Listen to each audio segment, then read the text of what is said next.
sorry, that's for a Democrat show. Let me know when you're ready.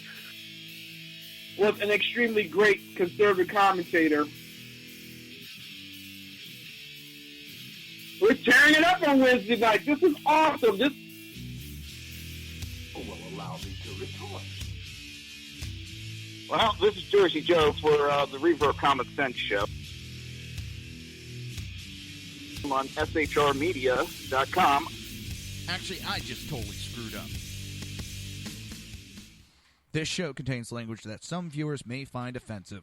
Listener discretion is advised. And now on to the show. And welcome to the Reaver of Common Sense. I am your host, Jersey Joe, and I'm trying to make sense out of the senseless. If I can get everything working right. Oh, come on. Oh.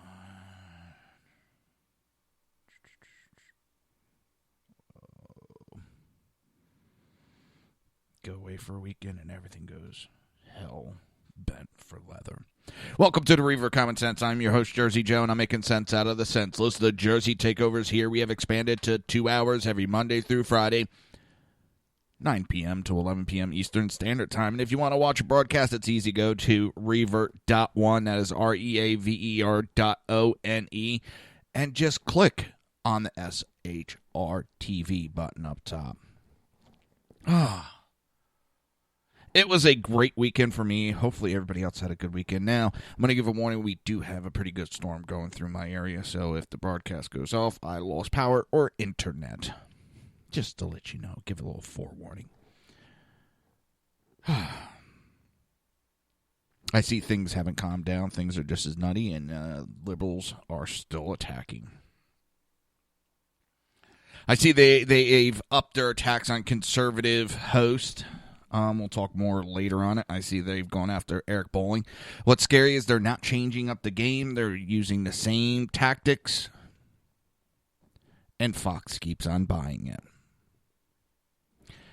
It's a little scary. When you have people that step up after God knows how many years, make accusations that can't be proved or disproved, men are automatically held guilty no matter what.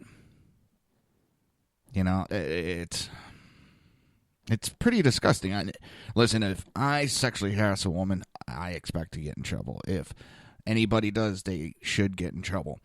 But it's come to the point that the way that the liberals are attacking, just make an accusation and you're going to get in trouble. You're going to lose your career. You're going to lose your job. That's bullshit. Until everything's proven, it shouldn't affect someone's life. All right, the Wall Street Journal, they want to use immigration to keep wages down. President Donald Trump should abandon his merit immigration reform and simply let employers import cheap workers to ensure profitability, the Wall Street Journal recommends. The newspaper's editorial board declared August 4th. Senator Tom Cotton of Arkansas and David Perdue of Washington have introduced legislation that would eliminate the green card preference for parents, adult children, and siblings of U.S. citizens, which in effect would reduce legal immigration by 40%. Foreigners could also apply for up to 140 green cards via government admission process that awards points based on education, language ability, age, educational attainment, and job skills. But any point system is also arbitrary and reflects the bias of politicians, namely Mazars, Cotton and Perdue, rather than the needs of the employers. Employers have a better idea of the skills they need than does the Labor Department bureaucracy. Every economist knows that employers can only raise wages as fast as productivity and profitability allow. If the cost of labor rises too much for a specific job, employers will simply cease providing the service or move productions overseas. That means fewer jobs for Americans. The solution, as ever, is a legal immigration system that is generous with visas and flexible enough to meet the demand of a growing U.S. economy. If the White House is serious about passing something in Congress, it needs to recognize that reality. The editorial does not mention the increased demand by Wall Street investors and business for more imported customers. Trump's very popular reform would have less skilled immigration, which also inviting a smaller inflow of very skilled immigrants to help Americans grow the nation's productivity and per-person wealth.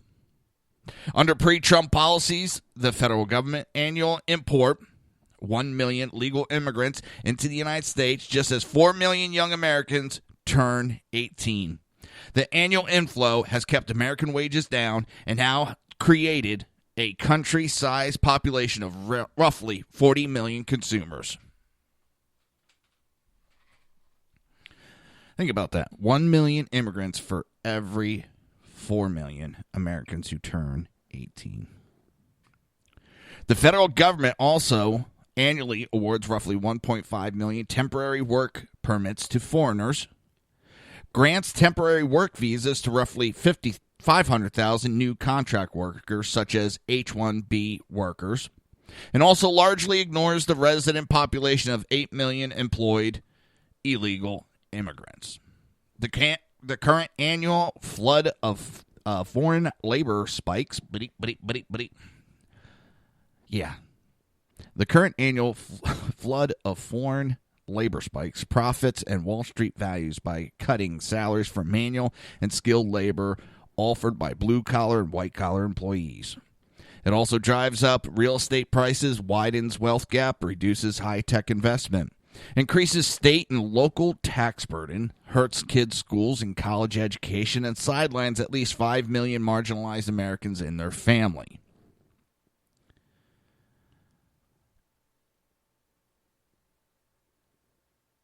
They know this has been going on. They have ignored it.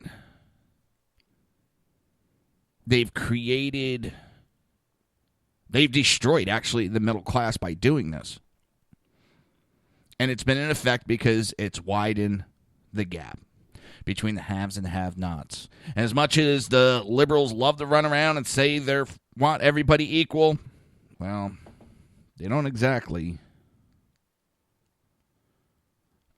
show it. Sorry, distracted. Need coffee. Democrats have been pushing for a lot of these tax breaks that they call loopholes. Democrats have been pushing for a lot for these for the larger immigration numbers, have allowed the illegal immigrants to come into our country. They've made the border so porous it's not funny. And now they're surprised that they're out of power and the Americans don't back them.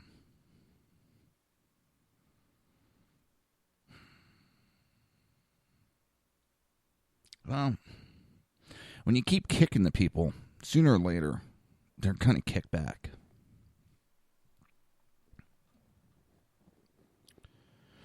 Now, this jackass really needs to go and just join the Democrat Party. I mean, he says it all right here. Bill Kristol, the Never Trumper, who's still going on, and top H.R. McMaster defender, an ally who is reportedly working behind the scenes to primary or oust President Donald Trump, wants Never Trumpers to rebrand themselves as liberals. Well, if he thinks he's a liberal, isn't that just being a Democrat? Kristol, conservatives are mostly the Never-Trumpers on Twitter. The professional conservative establishment in Washington and professional operatives in the establishment political world. They also favor liberal immigration laws, so legacy media elites and corporatist establishment Republicans will like them. And in a Saturday tweet that speaks for itself, Kristol wrote, conservatives could rebrand as liberals. Seriously, we're for liberal democracy, liberal world order, and liberal economy, and liberal education. Does it surprise anybody that he thinks conservatives should start calling themselves liberals? He's never been a conservative. He doesn't act like a conservative. He doesn't talk about conservative values. Just because he's registered as a Republican does not make him a conservative. But what he needs to do is just, at this point, join the Democrat Party. I mean, that is what he's trying to do. He's trying to do a major coup and try to get all these never-Trumpers to go over to become Democrats. That's the next step. You give another 6 months, and 7 months, you'll hear him come out, and he'll be joining the Independent. Then, shortly after that, he'll join the Democrat Party. Nobody in the GOP, nobody in the Republican Party should ever listen to this man again. Nobody should be taking his voice seriously. Whatever he says, they ought to do the exact opposite.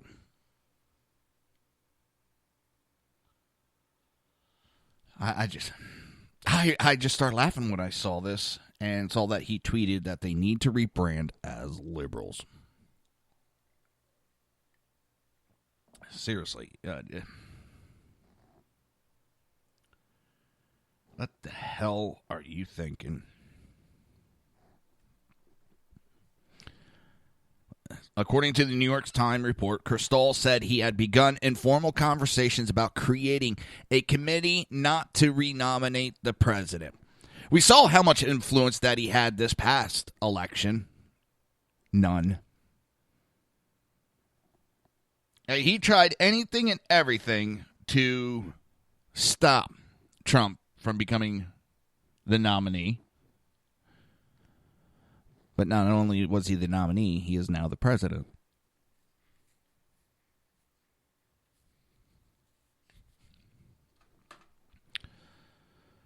You need to take one shot at liberating the Republican Party from Trump and conservatism from Trumpism, Kristol told the Liberal Times reporter before tweeting that the task in 2020 is to oust Trump. But if he's so worried about conservatism, why is he saying rebrand as liberals? It doesn't add up. Why? Because he is not a conservative.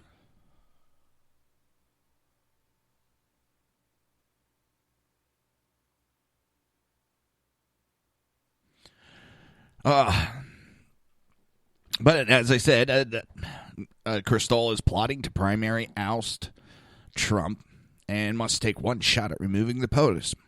Bill Kristol, a prominent never-Trumper and one of the nation's security advisor H.R. McMaster's fierce defender and ally, is reportedly scheming to primary or oust President Donald Trump so Republicans do not renominate him in 2020. I want to see how he actually does that. I want to see how he takes his one shot at supposedly liberating the Republican Party from Trump. What he's done is Trump has saved the Republican Party. The only thing that's keeping them going right now is Trump. They don't have anything else really right now, and I'm not trying to knock the party. Just they did not.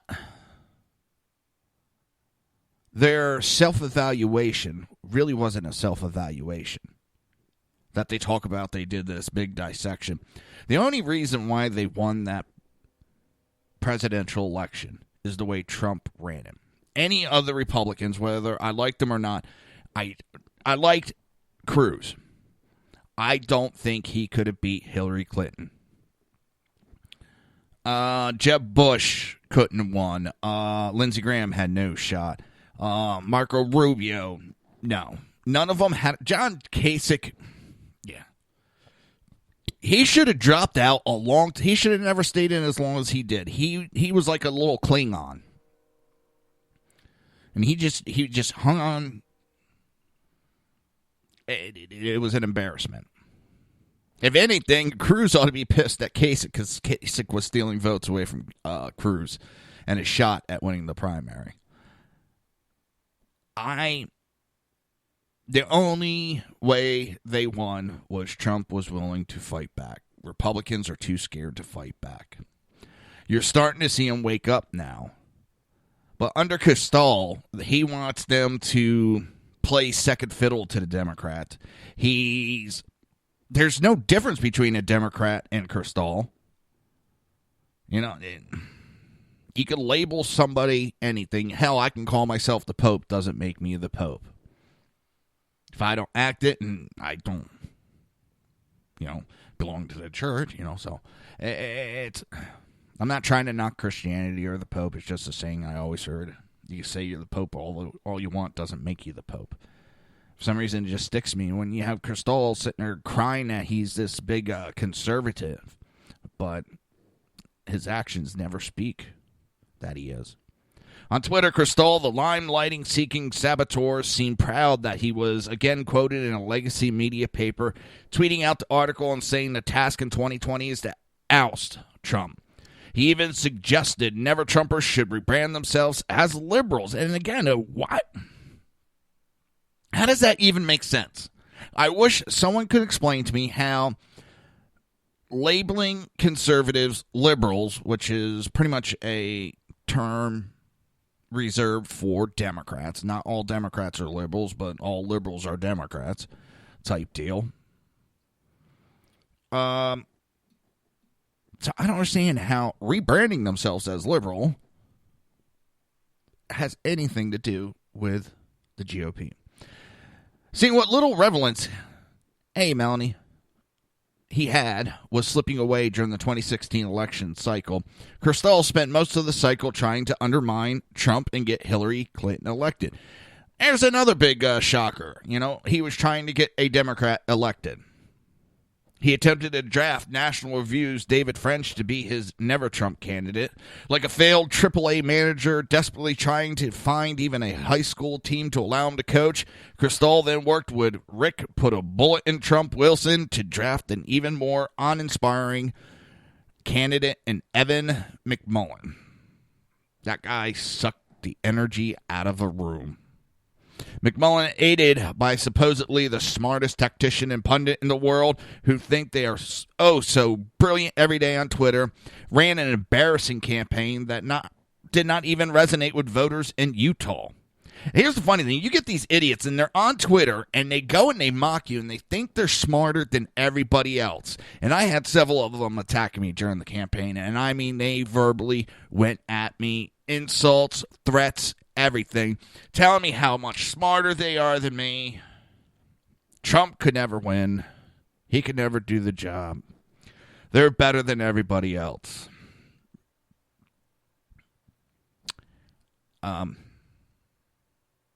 You didn't know what you were talking about. You were nowhere near correct on Trump. All your little schemes and plans failed. I think I'm going to start calling Bill Kristall Wile E. Coyote. Except he's not a super genius, but all of his plans seem to blow up in his face.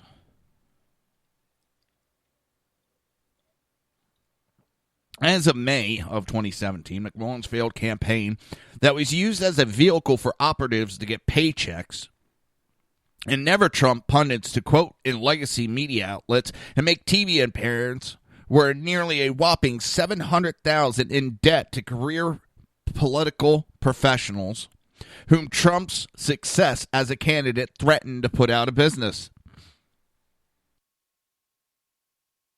The Times article also mentioned never-Trumpers like Ben Sass and Governor John Don't Call Me Hickenlooper or Huntsman Kasich, along with some Trump administration-like Vice President Mike Pence and Ambassador to the United Nations Nikki Haley, potentially keeping their option open for 2020 in case Trump, for some reason, is unable to run.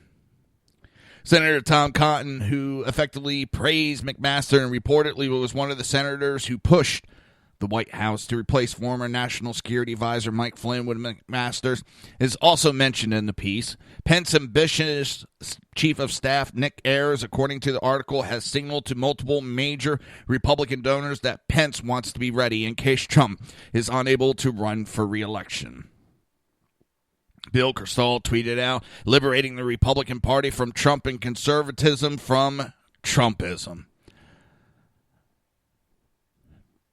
Vice President Mike Pence appears to be cementing his status as President Trump's heir apparent, promoting himself as the conduit between Republican donors and the administration. Republican shadow campaign for 2020 takes shape as Trump's doubts grow. You know, I keep hearing how he's, failing. Everything's going down. It's funny because everybody I talk to is happy with what he's doing, his policies that he's putting forth. They love the economy is going better, jobs. The only ones that have the doom and gloom are never Trumpers and mainstream media. Oh, let's not forget the Democrat Party. But they've been screaming the sky is falling since the day of the election. So I don't exactly believe any of them when what I'm seeing in reality doesn't add up. You're listening to the Reaver of Common Sense right here on SHR Media and High Plains Pundit Radio. We will be right back.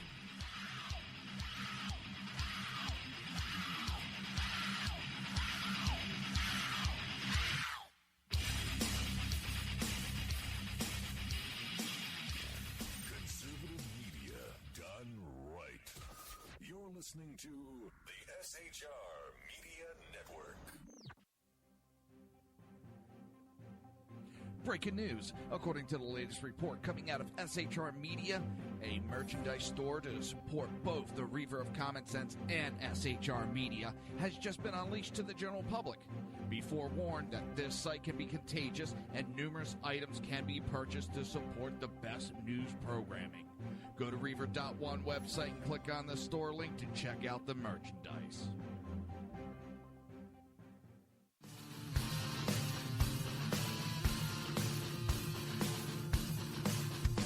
You have been listening to Reaver of Common Sense, hosted by my dad, Jersey Joe.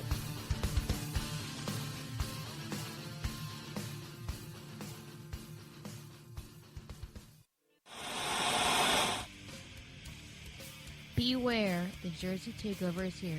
Every Monday through Friday, 11 a.m. to 1 p.m. Eastern Standard Time. You can catch the Reaver of Common Sense show, hosted by Jersey Joe, right here on shrmedia.com and highplainsdailynews.com. Only Jersey can deliver hell like no one else, so consider this your fair warning.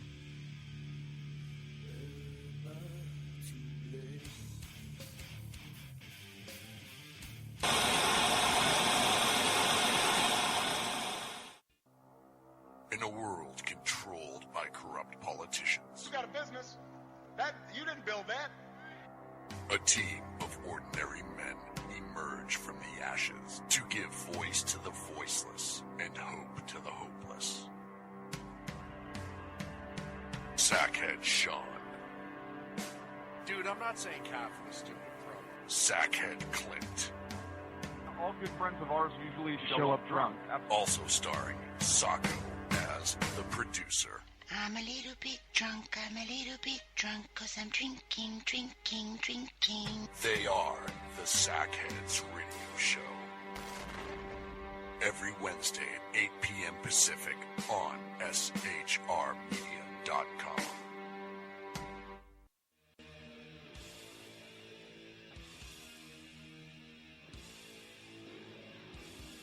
Every Wednesday night, 8 p.m. to 9 p.m. Eastern Standard Time, you can catch the Southside Mutt Show with its hosts, the Jersey Boys, Jersey Joe and Crash, right here on SHR Media and High Plains Pundit Radio, where we will be digging up the dirt.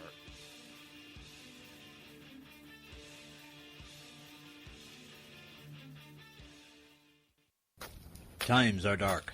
The people misled by corrupt politicians, lied to by establishment media, and deceived by the false messages of Islam. A nation in confusion needs a guide.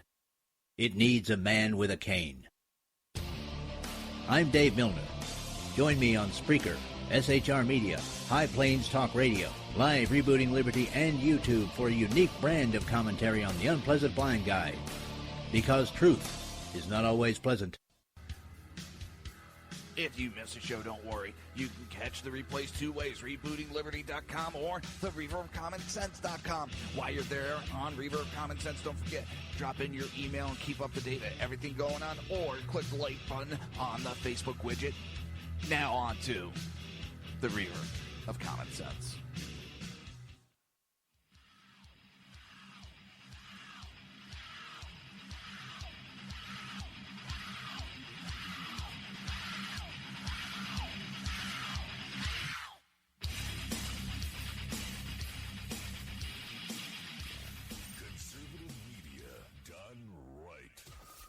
Listening to the SHR Media Network. This show contains language that some viewers may find offensive. Listener discretion is advised. And now on to the show.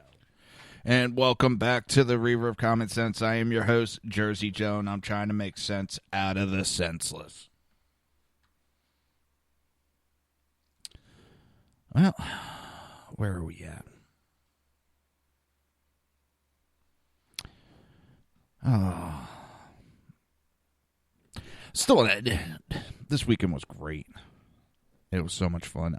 I was surprised how many shark teeth we fossilized shark teeth. It was amazing.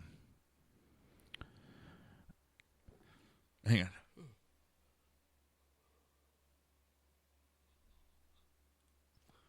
Still tired. Maxine Waters. It's just getting too funny. There's a Democrat activist. Democrats have no reason to try to make bipartisan legislative deals with President Trump and should instead wait until next year when outspoken Democrat Maxine Waters leads the House and Chuck Schumer leads the Senate.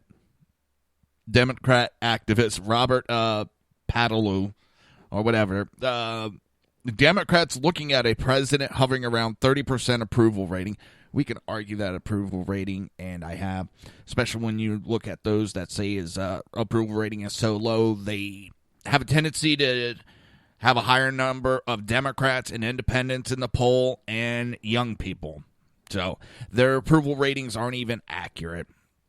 Have no reason to run into burning buildings and try to put it out when they should instead just wait for 2018 when they have Speaker of the House Maxine Waters and Senate Leader Chuck Schumer.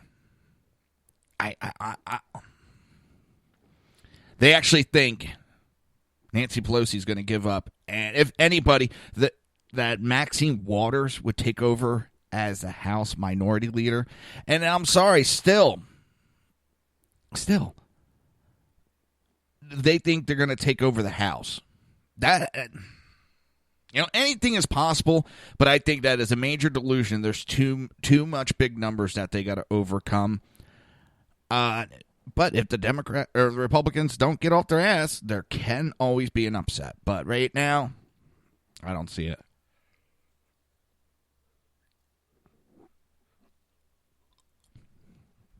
Waters, a California congresswoman, has been one of Trump's most outspoken Democrat critics, with her calls to impeach him creating a buzz about a possible 2020 bid.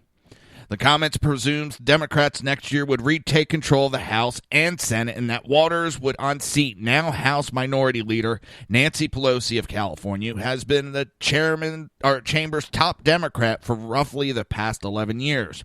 Schumer of New York is now the Senate Minority Leader. Democrats next year would have to win a net total of 24 House seats. Republicans now hold 52 to 48 majority in the Senate, but Democrats next year must defend 25 seats compared to just 8 for Republicans.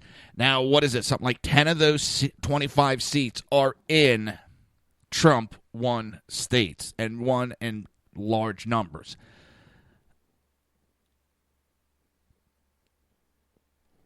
I'm going to stick by what I said.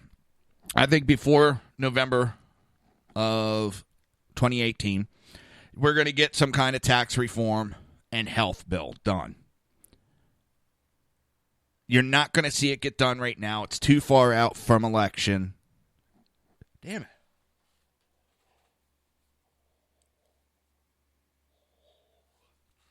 And they need something right before the elections to give them a really big boost. You're going to see that right before the election. It's going to push them up, and they're going to, I think, Number one, they're going to keep majority in the House, and I think they can hit 60 in the Senate because people are seeing the Democrats as being nothing but obstructionists, and they're going to give Republicans a chance.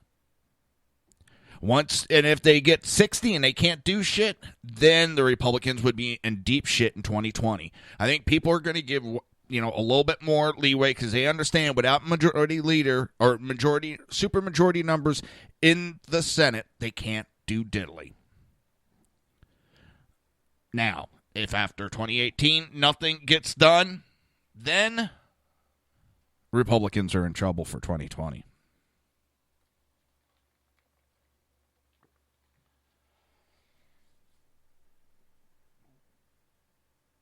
It's the Democrats have gone too much of the sky is falling, too much every day's doom and gloom. And it's not equaling up to what we see out there. But every day we hear from the Democrats how something is getting torn apart. What do we hear constantly? And worse than before. It keeps getting worse. They know it's not working. But we keep hearing the racist comments, the sexist, the xenophobe, all that. They don't give up on it. And they're pissing off more and more people. But I think within the Republican Party, it doesn't look good for Jeff Flake. I like Flake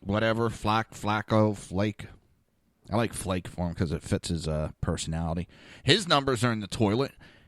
I don't think he's going to survive a primary, which is good. Get him out of there. Get Ben Sass out of there. Get a couple of these so-called Republicans out of there and get some true conservatism in there. And let's get to work. Maxine Waters and Nancy Pelosi are doing so much for the Republican Party.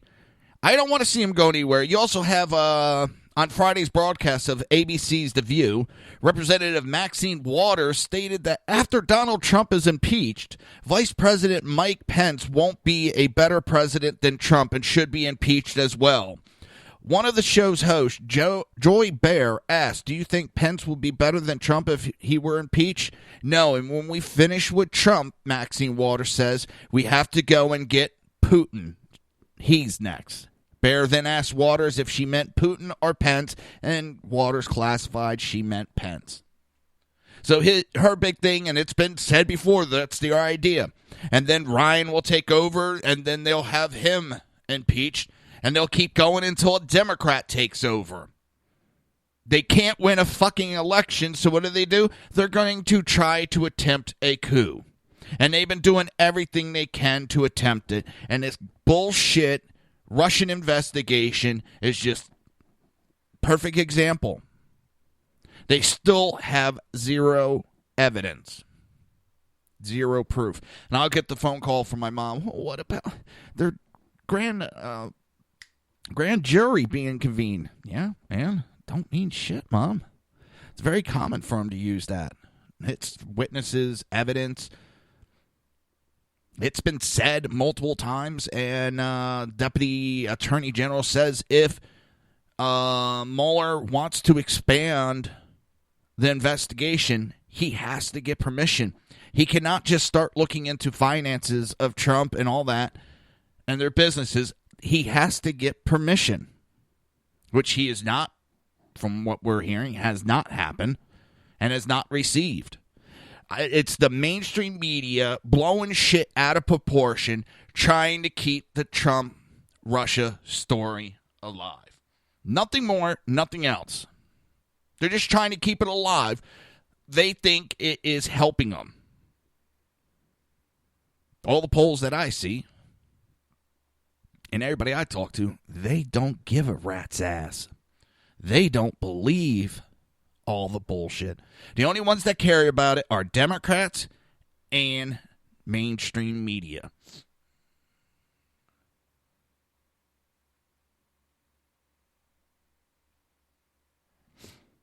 Mainstream media, it gives them something to talk about. Even Democrats, they're trying to back away from it. They're trying to back away. And they're coming up with stupid, what was it, Ken Oberman, oh, it's Trump that's keeping the Russia story. We're trying to move past it. They're going to try to blame everybody else.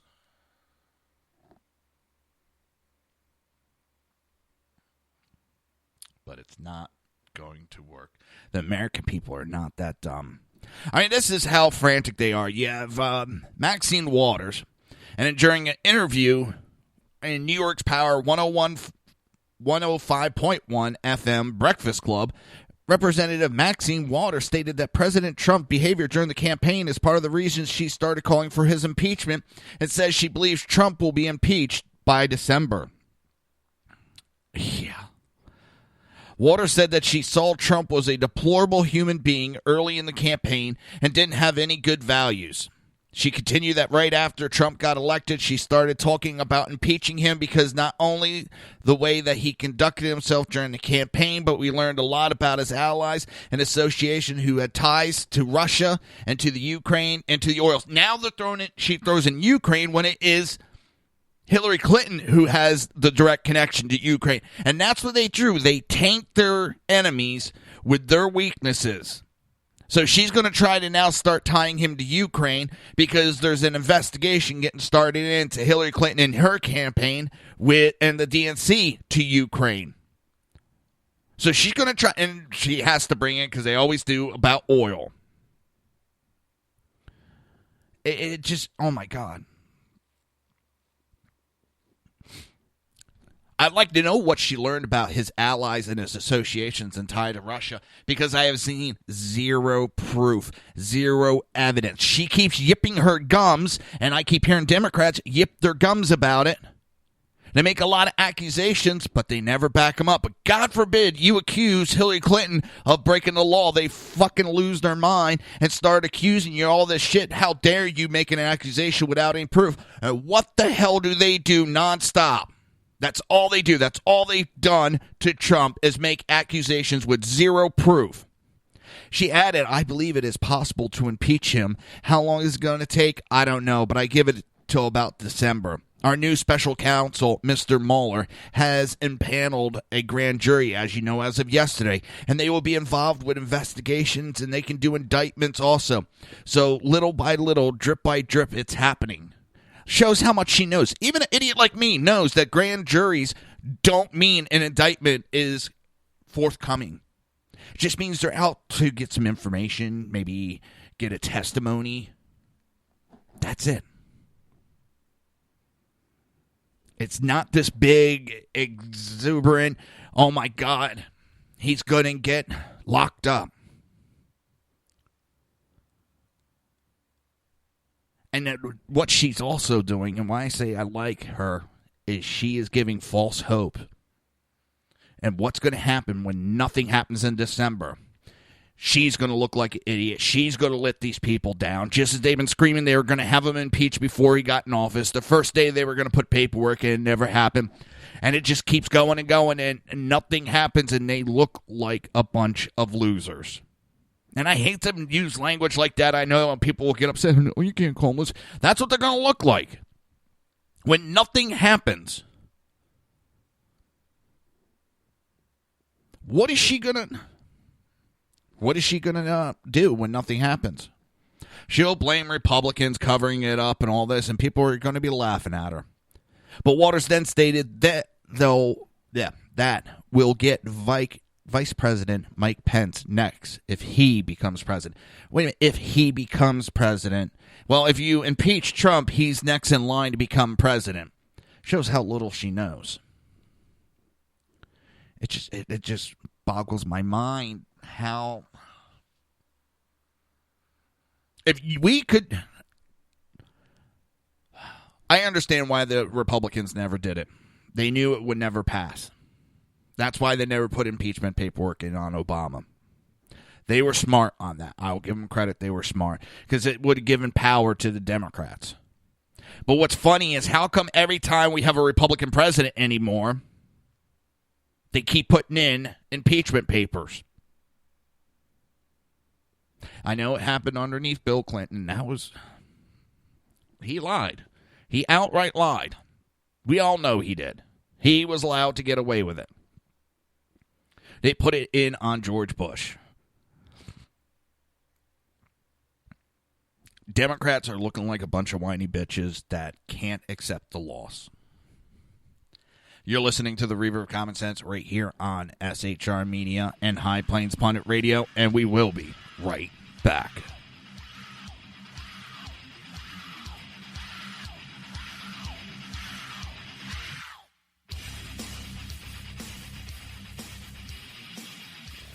Conservative media done right. You're listening to the SHR Media Network. Breaking news. According to the latest report coming out of SHR Media, a merchandise store to support both the Reaver of Common Sense and SHR Media has just been unleashed to the general public. Be forewarned that this site can be contagious and numerous items can be purchased to support the best news programming. Go to Reaver.one website and click on the store link to check out the merchandise.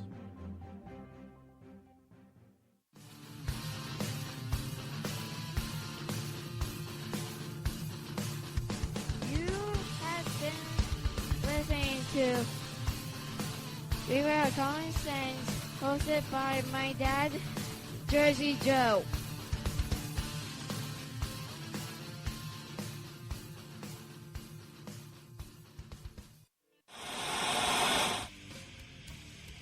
Beware, the Jersey Takeover is here.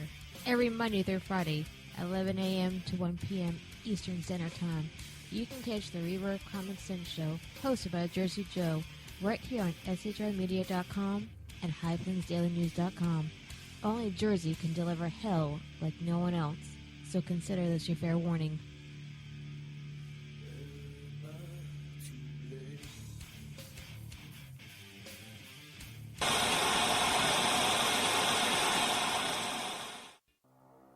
In a world controlled by corrupt politicians, You got a business.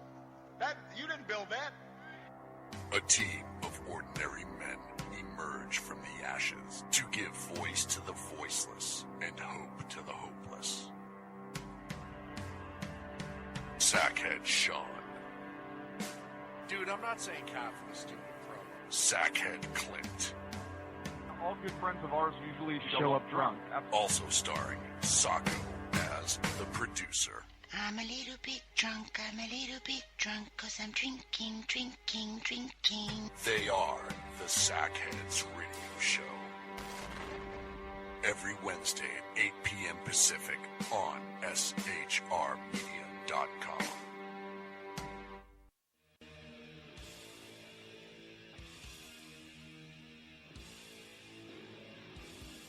Every Wednesday night, 8 p.m. to 9 p.m. Eastern Standard Time, you can catch the Southside Mutt Show with its host, the Jersey Boys, Jersey Joe and Crash, right here on SHR Media and High Plains Pundit Radio, where we will be digging up the dirt.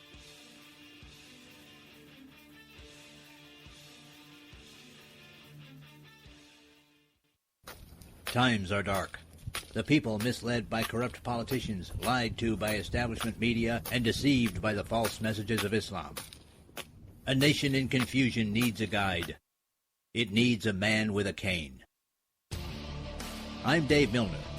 Join me on Spreaker, SHR Media, High Plains Talk Radio, Live Rebooting Liberty, and YouTube for a unique brand of commentary on the unpleasant blind guide. Because truth is not always pleasant. If you miss a show, don't worry. You can catch the replays two ways, rebootingliberty.com or the reaverofcommonsense.com. While you're there on Reaver of Common Sense, don't forget, drop in your email and keep up to date with everything going on, or click the like button on the Facebook widget. Now on to the Reaver of Common Sense.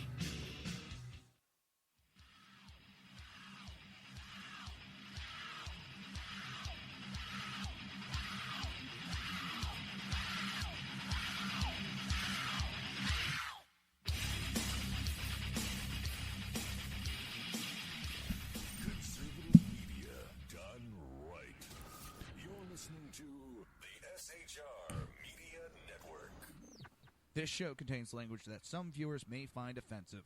Listener discretion is advised. And now on to the show. And welcome back to the Reaver of Common Sense. I am your host, Jersey Joe, and I'm trying to make sense out of the senseless. The Jersey Takeovers here, we have expanded to 2 hours every Monday through Friday, 9 p.m. to 11 p.m. Eastern Standard Time. Where the hell did that go?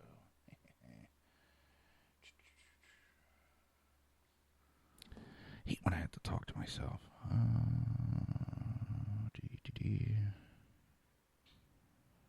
Where the hell is it? Christmas. I know I got a sound bite for this next one, but I can't seem to find where I have the shortcut. Because I'm a blonde. Yeah. Dang it. I know I should have did this during the break. I know. Did everybody see Jay Cutler has postponed his broadcasting debut and is signed with the Dolphins 1 year, $10 million? Yeah, it's so much for. They were saying they think it's a minor injury to Ryan. What is it, Tannehill? But I'm sorry, you paying a guy $10 million for 1 year. They're expecting him to be playing all year. Oh, yeah, right. I think right here it is. By George, I think I got it. Just want to make sure it loads up.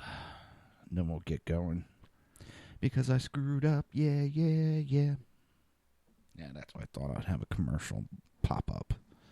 Don't you hate this when you get these commercials that pop up anymore? I can't take them with my TV. So, all right, what we have is Chris Matthews says Middle America is too stupid to understand Russia. Delusional Chris Matthews left MSNBC viewers scratching their heads on Monday, bizarrely claiming that non-urban areas such as Colorado and Wyoming weren't reading enough Russia-Trump conspiracy stories because they lack serious newspapers that continue the never-ending witch hunt. While poll after poll show American public is increasingly dissatisfied in articles regarding Russian meddling in the 2016 general election, Matthews blames small-town papers for their inability to adequately cover the international stories. Quote, I think part of that is the loss of newspapers in many parts of the country. I was just out in the West with my wife. We were driving around in Colorado and Utah and Wyoming. There's no local big serious newspaper, said Matthews. You don't pick it up in the morning when you go down the driveway or whatever the mailbox. There's not a newspaper that tells you what's going on nationally. There's a local newspaper that are okay, but the days where people had a pretty good newspaper to read. So how are you going to keep up with Russia, even if you're slightly interested? There's no story for you to read. That's a fact. I guess this idiot has never heard of something called the internet. And yes, even those states like Colorado, Utah, Wyoming, they have internet. Yes, they do have it, Matthews. They do have it. And guess what you can get on it? National news. They can read about your bullshit Russia story. So here's the jackass talking about it. Nixon resigned. He still had a 50% approval rating among Republicans. So, I mean, the support among the conservative base should not be surprising. But at the same time, it also shows you that Trump is going to have a certain amount of durability going into 2018 and 2020 even. I just don't. Their strategy is protect the base, keep what you have, and attack your opponent mercilessly. Eric, I think you got a point, but I think part of that is the loss of newspapers in many parts of the country. I was just out in the West with my wife. We're driving around and, in Colorado and Utah and Wyoming. There's no local big serious newspaper. And the Denver papers, you don't pick up in the morning when you go down the driveway or whatever, the mailbox. There's not a newspaper that tells you what's going on nationally. They're local newspapers that are okay, but the days where people had a pretty good newspaper to read. So how are you going to keep up with Russia? Well, if you're even slightly interested in it, there's no story for you to read. That's I love how they're kind of looking at him. They're like, What's a newspaper? I'm serious. They just have this look like, really? Oh, God, this guy's an idiot. God. If it wasn't for Democrats, I'd be on the couch relaxing, watching TV, talking with my wife right now. Sanctuary Cities objects to arrest of accused illegal alien child molester. You have seen Democrats, liberals, whatever headline you want to give them, complain about attacking MS-13. They've complained about going after illegal aliens. Now they're protecting a child molester. Officials in one California sanctuary city are upset after an immigration agent arrested an illegal alien facing child molestation charges and another previously deported 3 times prior.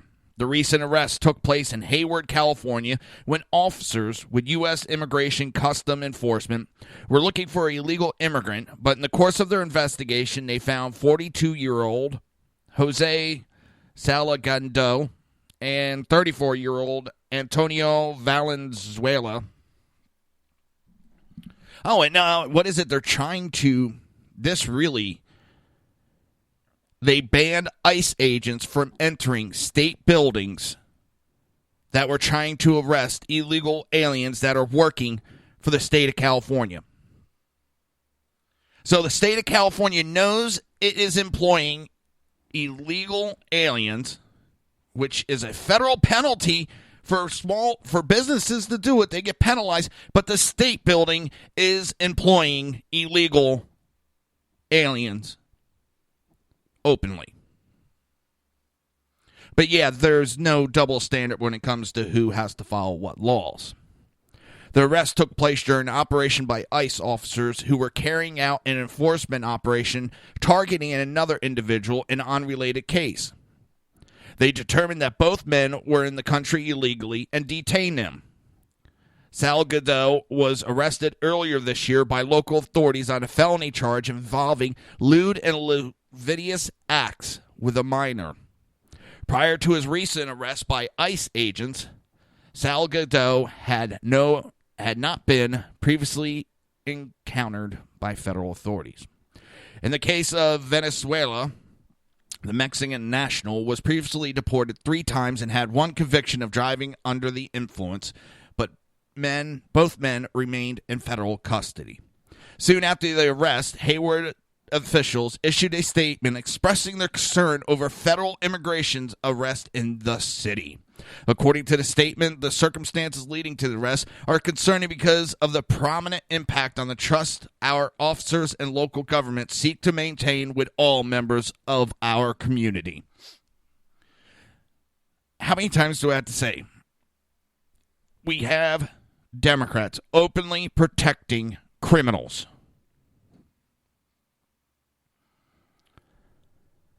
If I did it, I'd go to jail for it. Why do these officials not do it? You start arresting these officials, and you'll see this shit stop real quick. Get them arrested, get them indicted, give them the trial, get them convicted, and you'll start seeing this shit stop real quick. Especially you start high up. And you know what? It's going to trickle down, because if they see that you have a higher up politicians getting arrested and charged, they know that they can be taken any moment.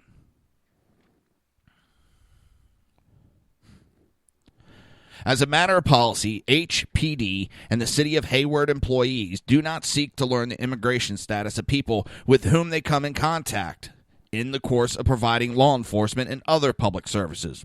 No HPD officer or Hayward City employee may assist federal official in the enforcement of U.S. immigration laws. We are committed to equal treatment of all of our residents, regardless of immigration status. It just...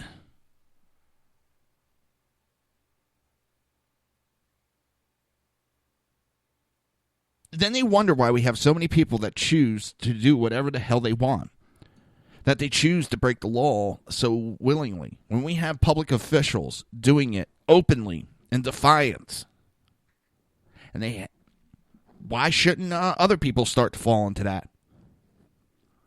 The city's refusal to cooperate with federal law enforcement officials in the enforcement of immigration laws follows a June 6 announcement where officials sought classifications of sanctuary status.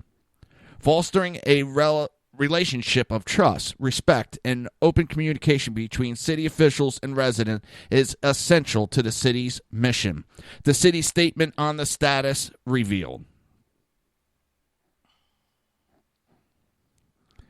Arrest them. U.S. Code 1324. Done. Jeff Sessions, get off your ass and do something about this. I'm getting sick and tired of seeing two levels of law. One for them and one for us. Because it never works out good for any government, any nation, when it's run on this style. Sooner or later, the people get tired of it and revolt. Now, I'm not calling for a revolution. I'm not calling for a civil war. I'm not calling for any of that. But if history has taught us anything, it has taught us that after a while, the people get tired of being shit on by elitists, and that's how governments crumble. Ow. Hate when that happens. Former Obama chief of staff, Chicago Mayor Rahm Emanuel, announced the city is suing feds on sanctuary city policies. I just they're breaking the law, and they're going to sue the federal government because they're breaking the law and getting punished for it. You know, let's see. Let me go out and get arrested. Let me go break the law. Let me go rob a bank and then sue the state for arresting me, for detaining me after I've broken the law. You would think that I lost my goddamn mind, but yeah, we sit there and there's people applauding the mayor for suing the federal government for enforcing a policy because they are breaking the law.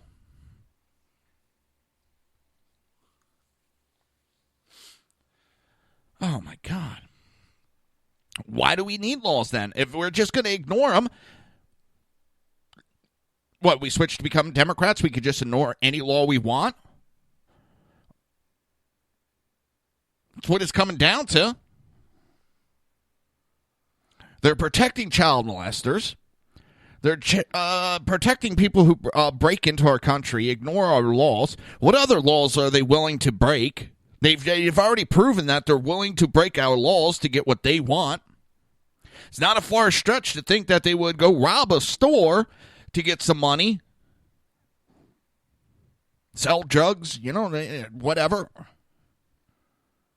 I'm not saying all immigrants are going to do that, but you know what? They've already shown that they're willing to break laws to get what they want. We have these officials that just ignore law, make up their own set of rules.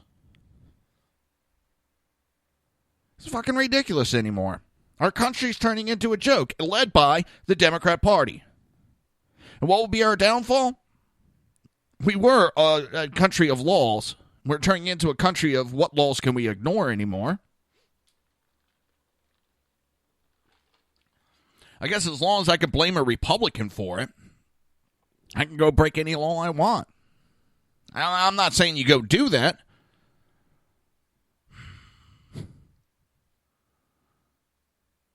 It's a friggin' joke anymore. Going to hit a break real quick, and we're going to go on with this article and continue on with the show. You're listening to the Reaver of Common Sense right here on SHR Media and High Plains Pundit Radio. We will be right back.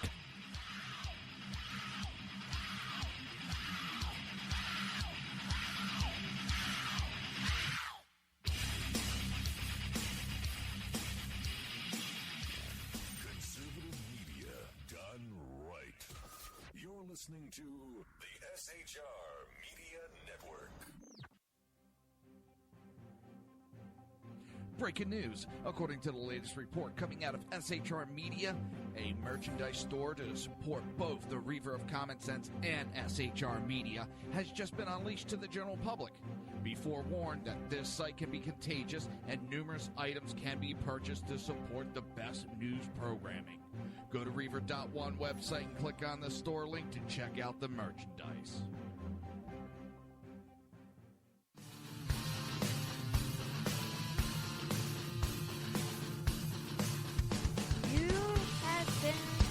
Listening to Reaver of Common Sense, hosted by my dad, Jersey Joe.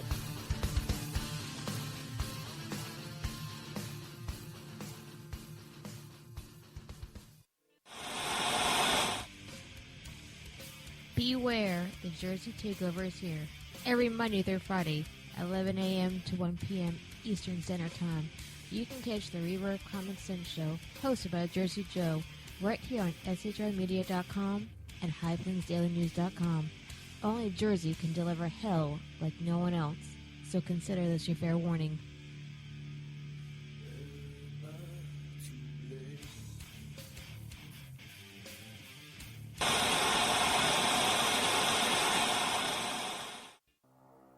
In a world controlled by corrupt politicians, You got a business. That you didn't build that. a team of ordinary men emerge from the ashes to give voice to the voiceless and hope to the hopeless.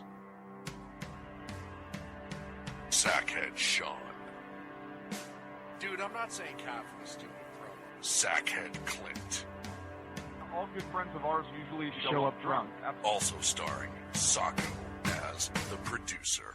I'm a little bit drunk, I'm a little bit drunk, 'cause I'm drinking, drinking, drinking. They are the Sackheads Radio Show.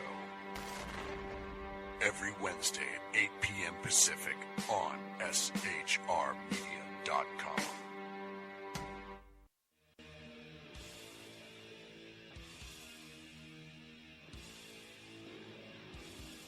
Every Wednesday night, 8 p.m. to 9 p.m. Eastern Standard Time, you can catch the Southside Mutt Show with its hosts, the Jersey Boys, Jersey Joe and Crash, right here on SHR Media and High Plains Pundit Radio, where we will be digging up the dirt.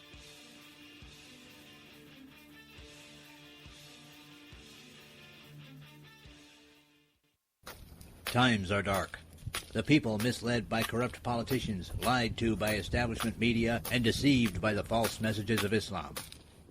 A nation in confusion needs a guide. It needs a man with a cane. I'm Dave Milner.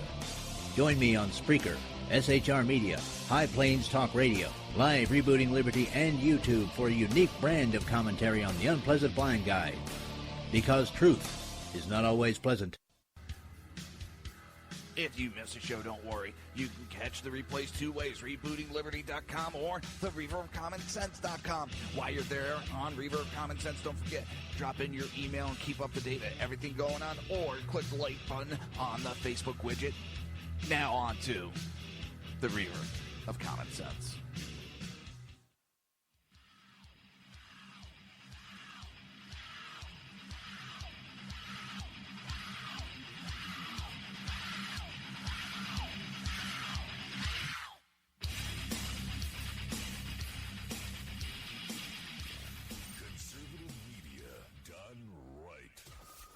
Listening to the SHR Media Network. This show contains language that some viewers may find offensive. Listener discretion is advised. And now on to the show. And welcome back to the Reaver of Common Sense. I'm your host, Jersey Joe, and I'm here trying to make sense out of the senseless. The Jersey Takeover is expanding to 2 hours every Monday through Friday, 9 p.m. to 11 p.m. Eastern Standard Time. If you want to watch a live stream, go to Reaver.one and click on the SHR TV button. It's not easy. Oh.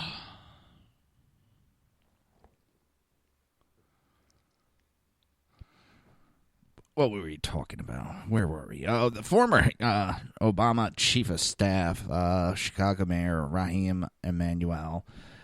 He announces the city is suing feds on the sanctuary city policy for its effort to enforce the nation's immigration law, calling the Department of Justice announcement that cities who harbor illegal aliens won't be eligible for federal grants funding an assault on their fundamental rights.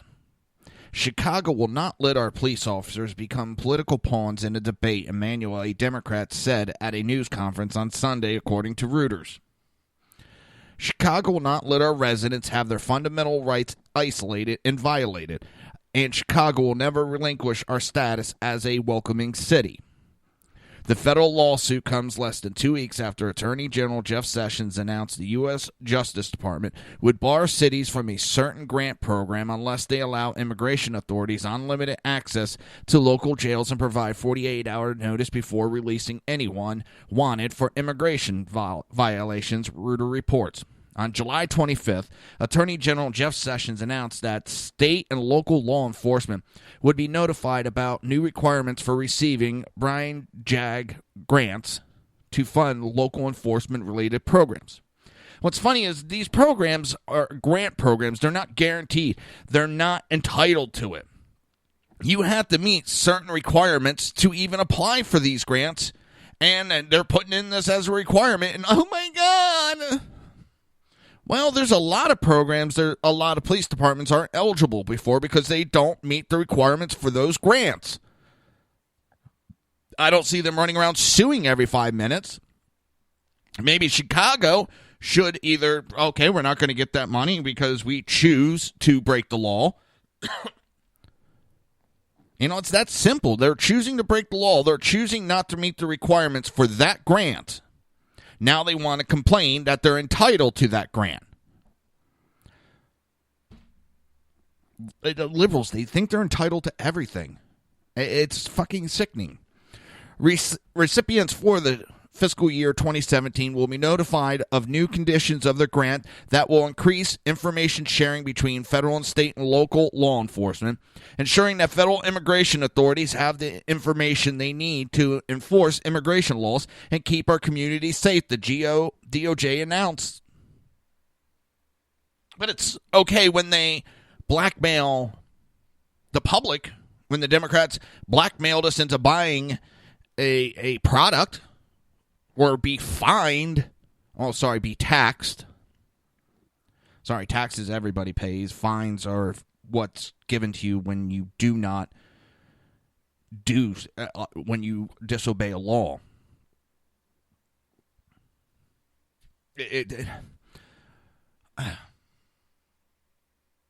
I don't know. Maybe I'm losing my mind. I don't know.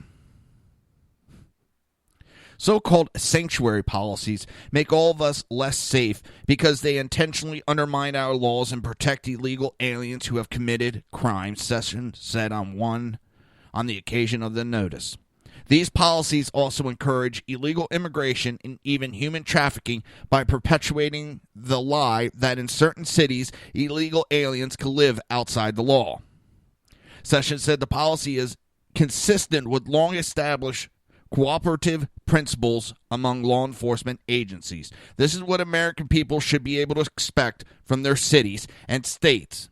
And these long overdue requirements will help us take down MS-13 and other violent transnational gangs and make our country safer. In March, Sessions announced the policy directed at states and cities that have adopted policies designed to frustrate the enforcement of our immigration laws. This includes refusing to detain known felons under federal detainer requests or otherwise failing to comply with these laws. For example, the Department of Homeland Security recently issued a report showing that in a single week there are more than 200 instances of jurisdictions refusing to honor ICE detainer requests with respect to individuals charged or convicted of a serious crime. The charges and conviction against these aliens include drug trafficking, hit and run, rape, sex offenses against children, and even murder.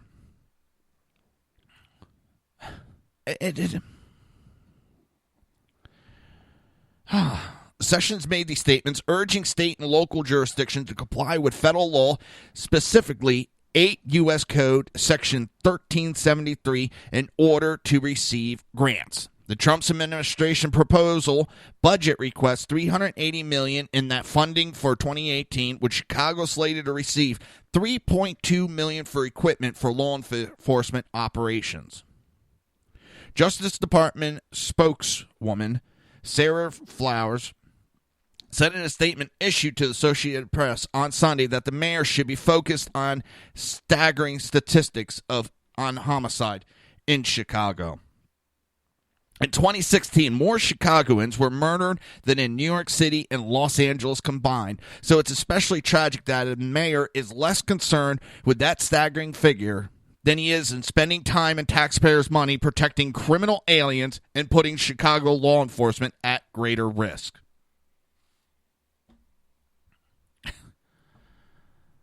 And what it comes down to is now the left are declaring apartheid if non-citizens not allowed to vote. As municipalities in deep blue Maryland continue to grant legal and illegal aliens access to ballot box, one leftist is pushing for a larger movement to combat the mass disenfranchisement of non-U.S. citizens in the Trump era. College Park, Maryland, home to the main campus of the University of Maryland and roughly 20,000 residents overall, is currently reviewing a policy that would open regular ballot access to illegal aliens for a municipal election. So people that are not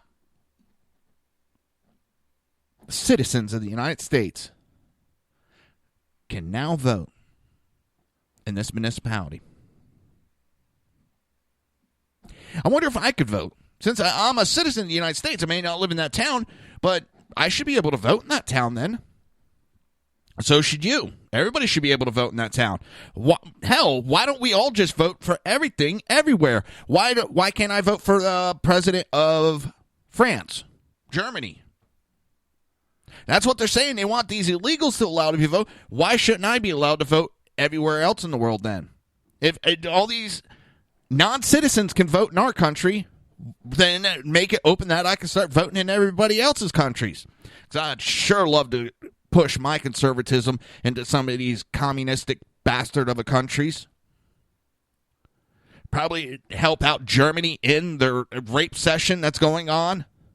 Sexual assault on women because you got a friggin' prime minister, that wants to allow Muslims to come in and attack their women. It's unbelievable. They want the freedom, but if we as Americans want to start voting everybody else's elections, oh no, especially if you're conservative, oh no, you don't have nothing to do with this country. They're always sticking their nose in ours. And it's apartheid. Oh, God. Oh, my God. I just want to go bang my head off a wall. I really do. These people drive me nuts. Oh. While the town would be the largest to do so in the Mid-Atlantic to allow illegals to vote, it would not be the first. The Baltimore Sun reports that College Park would be the 11th city between Montgomery and Prince Georgia counties, both sharing boundaries with Washington, D.C. The legality of such proposals and policies are not under question in Maryland, which is why the illegal alien voting rights movement sees consistent success. State law has allowed for townships to determine voter eligibility for municipality elections going back to the mid-1800s. The local paper notes that Barnesville and Montgomery County maintains the longest-running rule dating back to 1918. The trend began picking up steam in the 1970s, with larger jurisdictions joining in thereafter. The Sun also adds that a certain foreign influence in election has come into play. Support for non-citizens voting here has also been driven by the large number of diplomatic staff who work in Washington and live in Maryland suburbs. Justification for illegal alien voting rights tend to follow a similar track in local and national debates. Perhaps the most common argument is we have allowed them to vote before angle.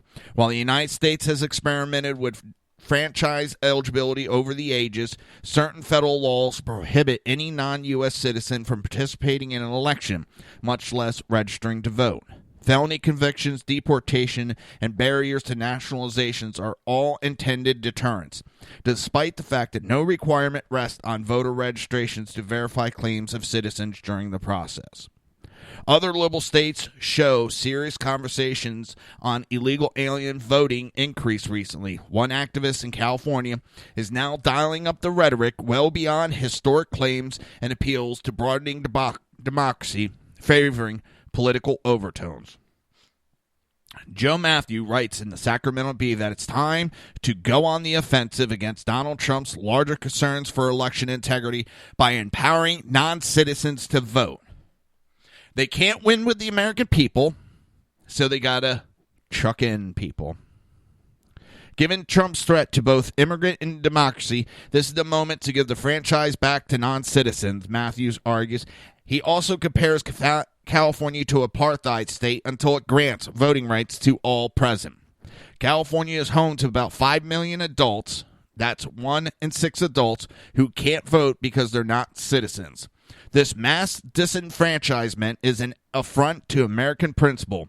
Taxation without representation. Non-citizens pay tax but are not represented.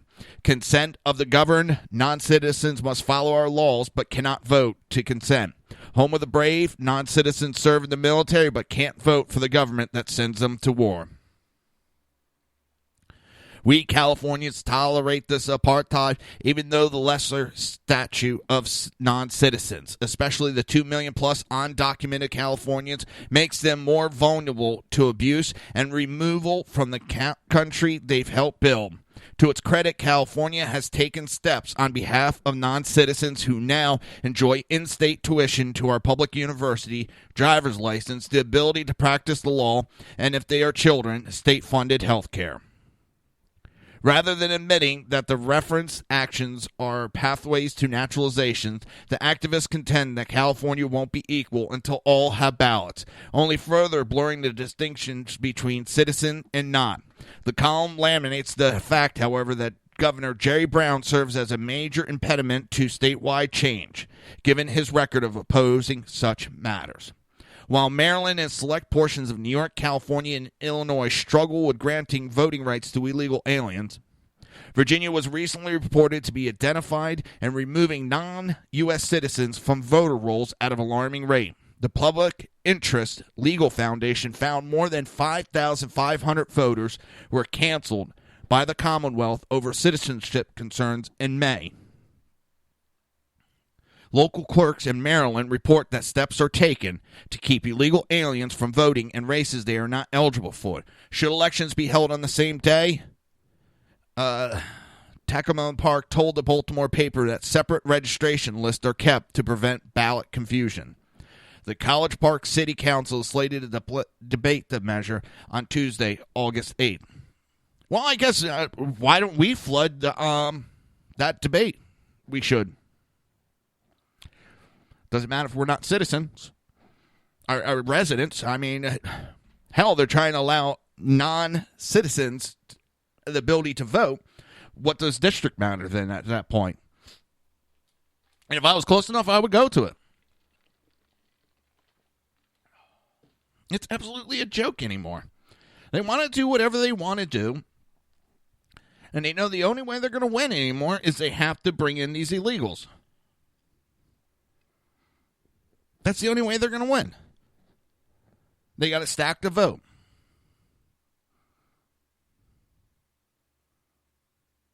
And it's amazing. Absolutely amazing. You're listening to the Reaver of Common Sense right here on SHR Media and High Plains Pundit Radio, and we will be right back.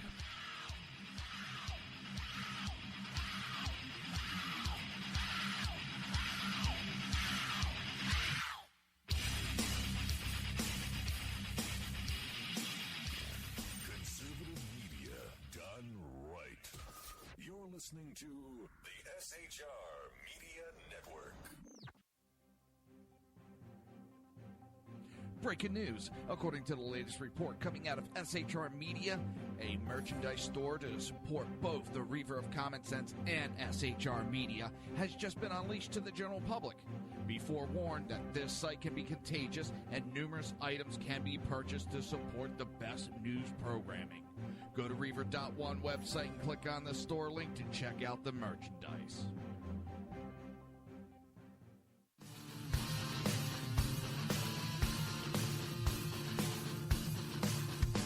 You have been listening to Reaver of Common Sense, hosted by my dad, Jersey Joe.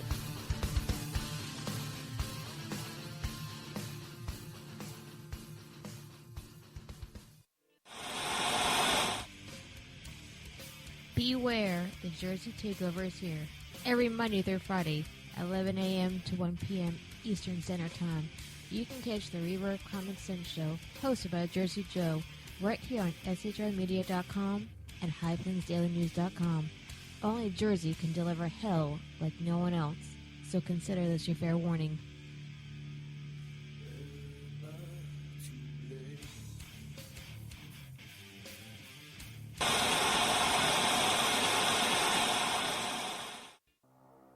In a world controlled by corrupt politicians, You got a business. That you didn't build that. a team of ordinary men emerge from the ashes to give voice to the voiceless and hope to the hopeless. Sackhead Sean, Dude, I'm not saying Catholic, stupid pro. Sackhead Clint, All good friends of ours usually show up drunk. also starring Sacco as the producer. I'm a little bit drunk, I'm a little bit drunk, 'cause I'm drinking, drinking, drinking. They are the Sackheads Radio Show. Every Wednesday at 8 p.m. Pacific on shrmedia.com.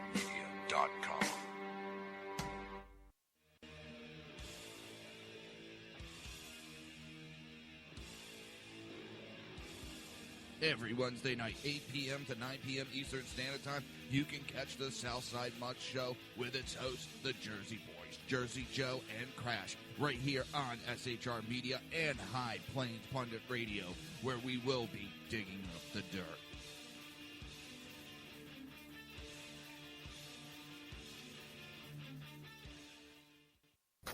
Times are dark. The people misled by corrupt politicians, lied to by establishment media, and deceived by the false messages of Islam. A nation in confusion needs a guide. It needs a man with a cane. I'm Dave Milner. Join me on Spreaker, SHR Media, High Plains Talk Radio, Live Rebooting Liberty, and YouTube for a unique brand of commentary on the unpleasant blind guide. Because truth is not always pleasant. If you miss a show, don't worry. You can catch the replays two ways, rebootingliberty.com or the reaverofcommonsense.com. While you're there on Reaver of Common Sense, don't forget, drop in your email and keep up to date with everything going on, or click the like button on the Facebook widget. Now on to the Reaver of Common Sense.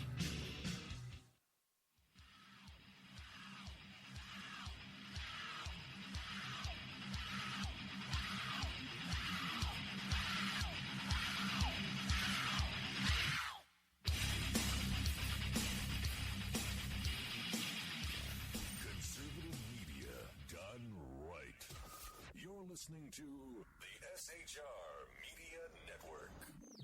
This show contains language that some viewers may find offensive. Listener discretion is advised. And now on to the show.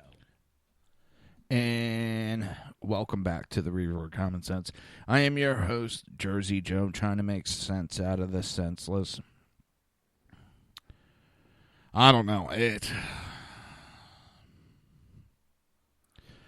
As it's been reported in multiple ways, Eric Bolling has been suspended by Fox News amidst claims of inappropriate behavior.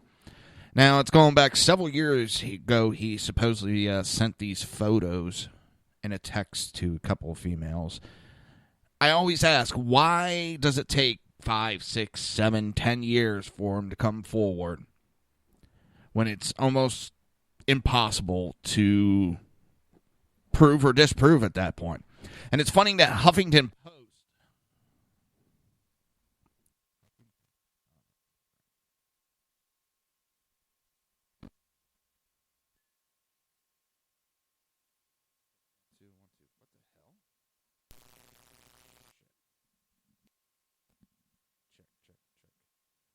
Check. Shit. Check 1, 2.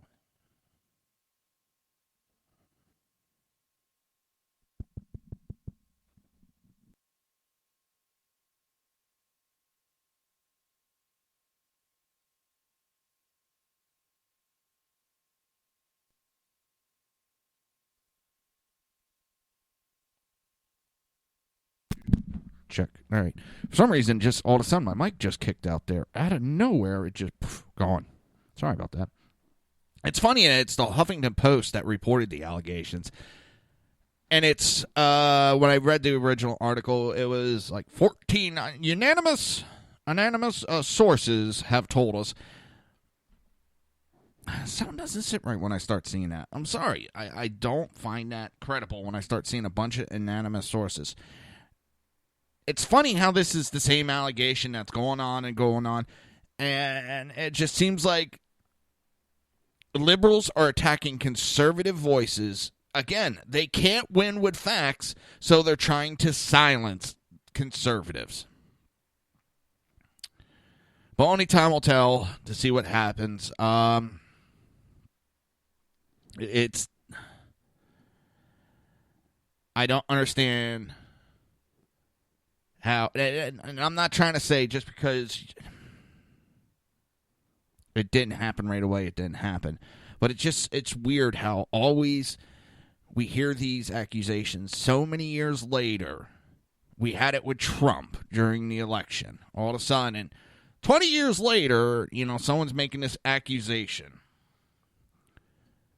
It doesn't equal out, and they have the same connection to the same people going back to the, a lot of these allegations. Now all of a sudden they're just starting to come forward.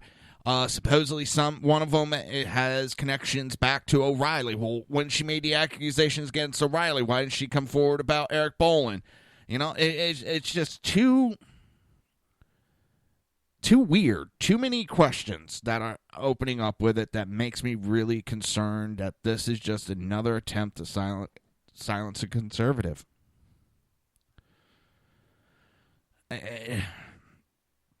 It makes me wonder. There's too many questions.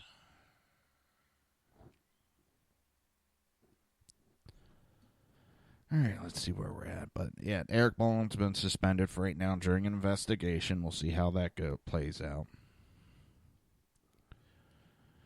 All right. So Rosenstein, who's the Deputy Attorney General, Rod Rosenstein, New Jersey Governor Chris Christie, who, whatever you think about Chris Christie, he makes a good point. On Sunday, tempered news reports about special counsel Robert Mueller impaneling another grand jury in his Russia meddling collusion case, suggesting the move doesn't mean the investigation is expanding or perhaps an indictment is now imminent. Deputy Attorney General Rod Rosenstein attended a briefing at the Justice Department on Wednesday, August 4, 2017, on leaks of classified material threatened national security 1 week after President Donald Trump complained that he was weak on preventing such disclosures. It doesn't say that anything about the likelihood of indictments, Rosenstein told Fox News Sunday. It's just the tools that we use like any other tool in the course of our investigation. Now, it's been said, and I'm going to keep saying it because it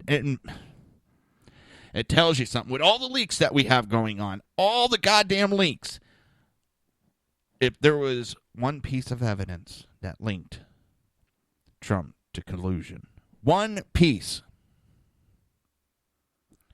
it would have leaked by now. It would have been put out there, so all these people that are running their mouth about Trump and Russian collusion would be like, see, here we have proof, we have proof, we have proof. But nothing has come out. Because there is nothing. This grand jury is just another tool. Rosenstein appointed Mueller in May to lead a federal investigation into whether the Trump campaign colluded with Russia to influence the outcome of 2016 White House race after Attorney General Jeff Sessions recused himself from the probe. Rosenstein declined to comment on the specifics of the case or on whether Mueller had indeed impaneled another grand jury, in addition to one reportedly looking into the financial records of Michael Flynn.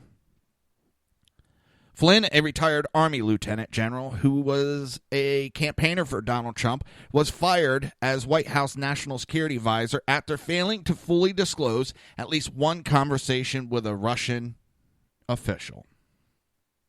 Everybody freaks out, and if anybody remembered, Obama had to replace people when he first started because they did some things that ended up being, well, illegal. He had officials that were in Moscow holding private meetings with Russia. He had officials in Iran, I think it was, that held meetings, and one held meetings with Hamas officials, a known terrorist group. So, when these presidents first get in, shit happens like that. Nothing was made big. Republicans didn't make a big stink over Obama with it because it happens.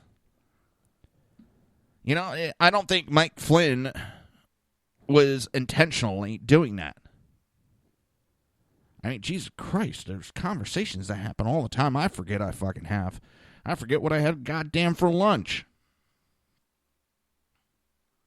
Holy shit, it's ridiculous. Rosenstein made clear Sunday that using a grand jury is an appropriate way to gather documents and to bring in witnesses to make sure that you get their full testimony. Amid report that Mueller might be going beyond the defined scope of his investigation to dive into Trump's financial record, Rosenstein said the Justice Department doesn't engage in fishing expedition. Rosenstein also said Mueller, a former federal prosecutor and FBI director, would need special permission to pursue matters beyond the original scope of the investigation. Now, Christie, a former federal prosecutor, made similar comments about a grand jury's power to issue subpoenas and gather information while downplaying the news about Mueller's purportedly having impaneled another one, reported first by Wall Street Journal. The coverage about how monumental this is just as a fundamental misunderstanding of the way the process works, Christie said on CNN's State of the Union. He called Mueller's use of the jury a normal step taken by a careful prosecutor who is doing a thorough investigation. Done. No matter what you might think of Chris Christie and his faux pas and his beach faux pas, he still was a pretty damn good federal prosecutor. So it's all being blown out of proportion for ratings. No. Mainstream media wouldn't do that, would they? No. Oh, boy. And then you have, Democrats, Senator Blumenthal. That moron. Any kind of crime is fair for the special prosecutor to pursue. According on Friday's broadcast of CNN out front, Senator Richard Blumenthal argued that it would be fair for Special Counsel Robert Mueller to pursue any kind of crime. Anchor Ari Burnett asked Blumenthal, what about if they're looking at financials and they find a financial crime but is not related to the election or to Russia? Is that fair games as it was for President Clinton? Blumenthal answered for the special counsel to be pursuing financial crimes or dealings that may lead him to charge others, like Michael Flynn, with financial crimes, and then for Michael Flynn to provide evidence that's relevant to collusion and conspiracy between Trump and campaign and Russia, also as well within the mandatory of the special counsel. I wish they were this thorough with Hillary Clinton. I wish we had a special counsel for Hillary Clinton with Benghazi, with emails, with selling uranium to Russia. Oh, the list goes on and on. But of course, Democrats would never play fair. They always try to keep the upper hand. And Blumenthal is a blooming idiot. He thinks he's protected by the Clintons because he's a good buddy of theirs.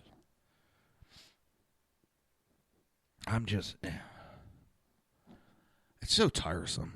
I mean, it gives an easy show to do when you have idiots like this. But at the same time, it's so tiresome doing the same thing over and over again. Because you have to talk about it because, I mean, I get my mother calling, "Oh my God, look what's going on. Look what's going on." No, Mom, it's not that. It's being blown out of proportion majorly. I don't know. But if you looked at what Trump has actually accomplished, he's done actually a pretty damn good job.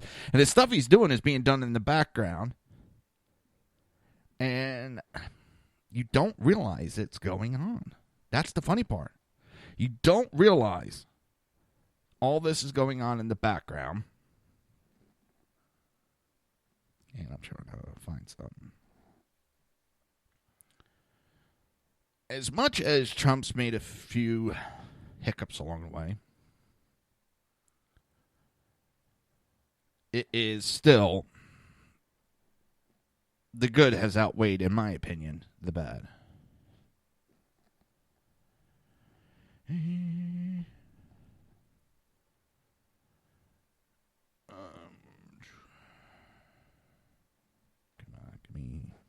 Trying to pull an article up because it had some good points in it. No.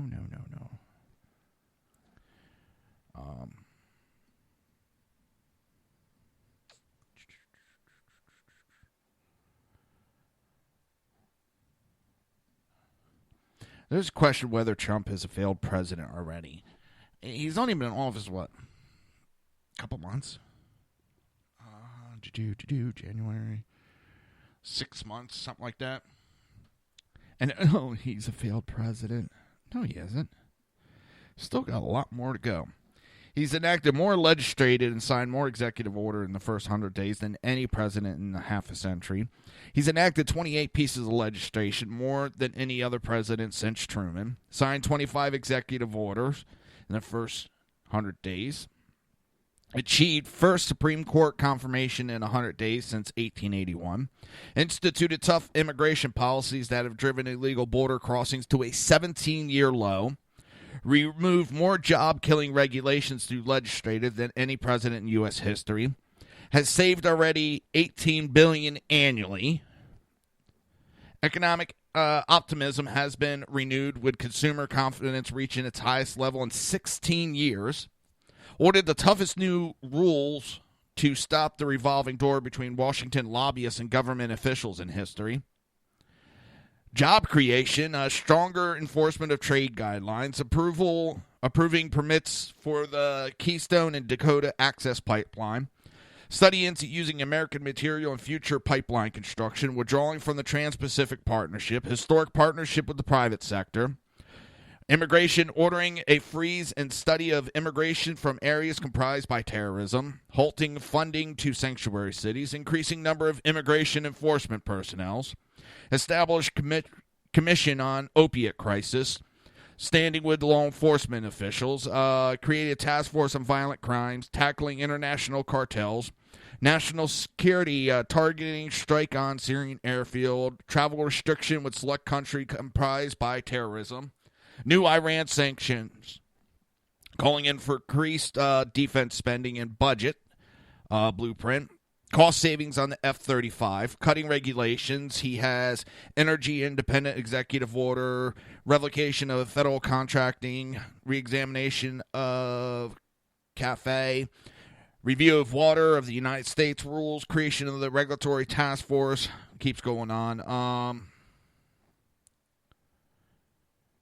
He has been very active as a president. And the federal judges that he has appointed, well, that one's been done in the background very quietly. We've been very overtaken in our federal courts by liberal judges, and now we're having a chance to start getting some ground back and getting judges that are more constitutional. Then I feel sad for them. With that, you're listening to the Reaver of Common Sense right here on SHR Media and High Plains Pundit Radio, and we will be right back.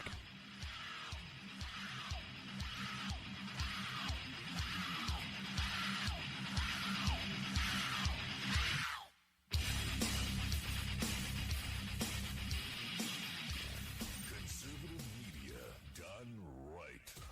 You're listening to the SHR Media Network.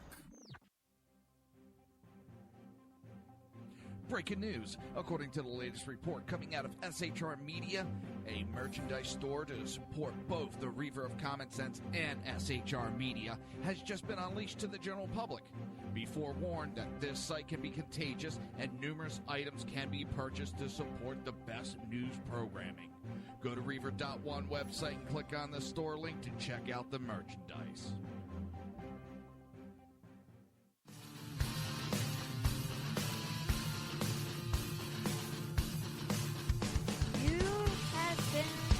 Listening to Reaver of Common Sense, hosted by my dad, Jersey Joe.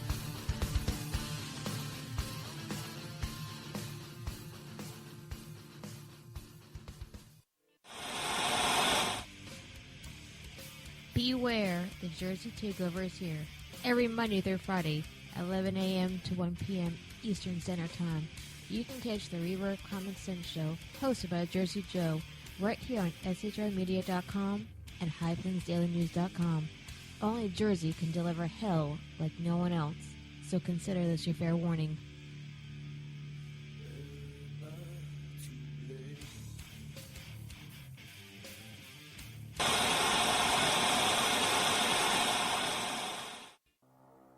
In a world controlled by corrupt politicians, You got a business. That you didn't build that. a team of ordinary men emerge from the ashes to give voice to the voiceless and hope to the hopeless. Sackhead Sean, Dude, I'm not saying Catholic, stupid bro. Sackhead Clint, All good friends of ours usually show up drunk. also starring Sacco as the producer.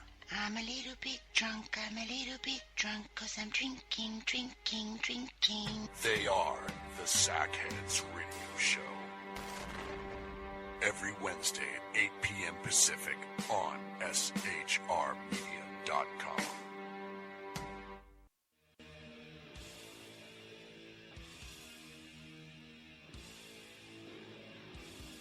Every Wednesday night, 8 p.m. to 9 p.m. Eastern Standard Time, you can catch the Southside Mutt Show with its hosts, the Jersey Boys, Jersey Joe and Crash, right here on SHR Media and High Plains Pundit Radio, where we will be digging up the dirt.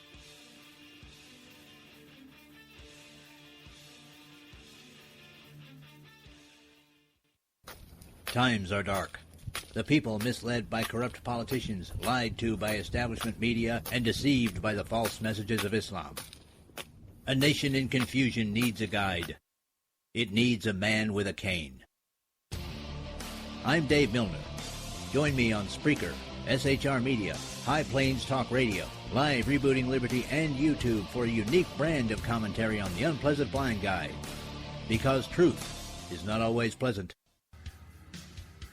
If you miss a show, don't worry. You can catch the replays two ways, rebootingliberty.com or the reaverofcommonsense.com. While you're there on Reaver of Common Sense, don't forget, drop in your email and keep up to date with everything going on, or click the like button on the Facebook widget. Now on to the Reaver of Common Sense.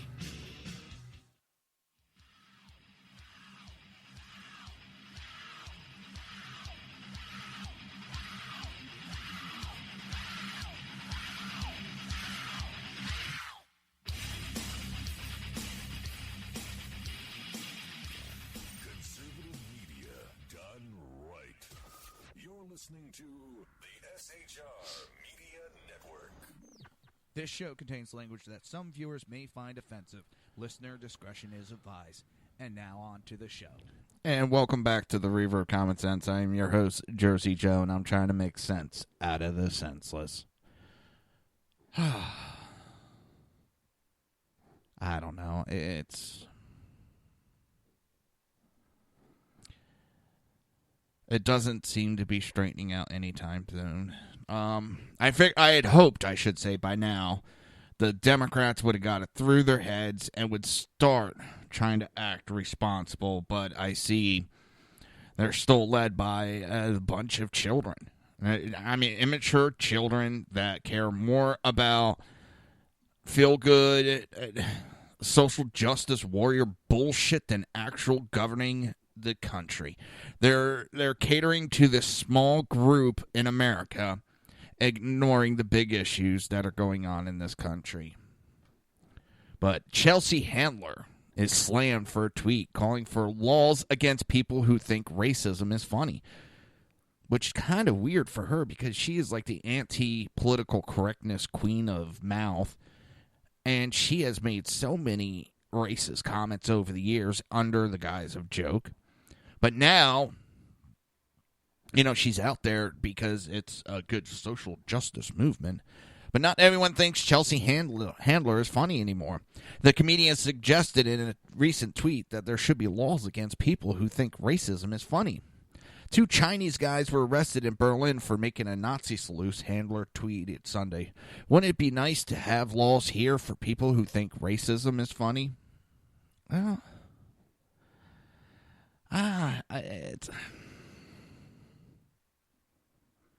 she's attacking free speech right there. And she's like the queen of free speech. When she says things, it's supposed to be acceptable and everybody has to shut up and take it. But she wants a separate law for everybody else. And many took to Twitter to slam the comedian for her tweet, calling her hypocritical as she has advocated for free speech. Some Twitter users pointed out Handler has made racist jokes in the past. One tweet was thought who would punish speech. Those who would punish speech never think it possible it could happen to them. Like Handler, they aren't smart enough to defend their beliefs. Another one posted, are you saying we should have thought police? Another one, yes, Miss Politically Correct is advocating for wrong speech, think, act, feel police. Spectacularly terrifying. Silver lining, she's first. And another one, so racist jokes are only funny when you make them. Everyone else should be arrested.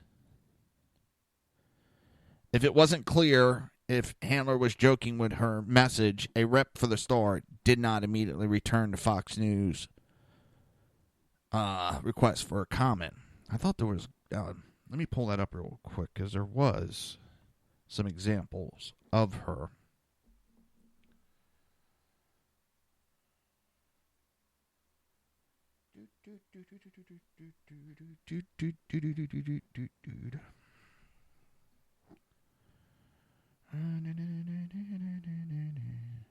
Come on. Waiting for it to load up. Chelsea Handler once posted, Angela Jolie has filed for divorce from Brad Pitt. He wants the China. She wants Pax and Maddox. I thought there was one other one. She pretty much says what she thinks. And if you ever read her books, which I haven't, I've been told about them. She just says whatever she thinks, and it's supposed to be acceptable. Everybody has to accept that she has said it. Listen, I don't agree with 2 idiots giving a Nazi salute. Does that mean that they should be arrested? No. In Germany, they have a different feeling when it comes to that stuff. I can understand what they're talking about. May not agree with the law, but I understand what they're talking about. They are very touchy about that stuff. They're still embarrassed with what happened. My brother-in-law went over there several years ago, and he said when the people realized that he was an American, they looked down. They're embarrassed to look up because they know what happened in their history. They have nothing to be embarrassed about. They weren't part of it. But I understand why they have this anti-Nazism that goes on. for her to try to say we need to have a thought police, and if racism is funny, and coming from a comedian, that takes a lot of balls to try to push that thought process, especially one that pushes the limits so hard. Now, Lynch had used an alias, Elizabeth Carlisle, for her official email as Attorney General, including those related to her infamous tarmac meetings last summer with former President Clinton. The emails were included in a 413 pages of Justice Department documents provided to conservative watch group Judicial Watch and American Center for Law and Justice. Top federal officials using email aliases is not illegal or new, considering others in the former Obama administration also used them, urging security concerns and spam to their official email addresses, swamping their inboxes. Eric Holder, Lynch's predecessor, used Lou Alcindor, the former name of retired NBA star Kareem Abdul-Jabbar. However, critics of the practice argue that such aliases can result in some requested emails to and from officials getting undetected. Lynch used the alias to help craft responses to media requests about the meeting the documents show. And former IRS official Lois Lerner, who was at the center of the agency's targeting of conservative groups seeking tax-exempt status, also used an alias, Toby Miles. Internet sleuths say Elizabeth Carlisle is the birth name of Lynch's maternal grandmother, but an actress who has done a number of sultry roles, including Prostitute and Tipsy, also has that name. Lynch documents were provided to the group in connection with lawsuits seeking information about June 27, 2016, meeting on the tarmac of Phoenix Airport. The meeting came amid an FBI investigation whether Clinton's wife, then the Democrat presidential nominee, had revealed classified information when using private email service while Secretary of State.